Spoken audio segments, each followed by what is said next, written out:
আমার দেহ মাঝে মিশে যাও না তুমি। 5 সেকেন্ডের এই ভিডিওতে ব্যাপারটা পুরোপুরি উঠে নাই। এখানে কি হয়েছে জানেন?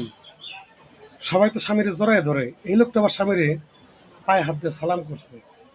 তার মানে উনি একাই পুরা নারী কুলের সম্মান টিকে রাখছে, পুরা পুরুষ কুলের মানুষকে সম্মান করছে। আসলে সঠিক মায়ের সঠিক সন্তান এই মেয়েটা সঠিক মায়ের সঠিক সন্তান বিধায়ী এরকম নিজের স্বামীকে সালাম করে বরণ করছে। প্রত্যেকটা মায়ের উচিত এরকম সম্মানিত মেয়ে জন্ম দেওয়া বা মেয়েকে মানুষ করা।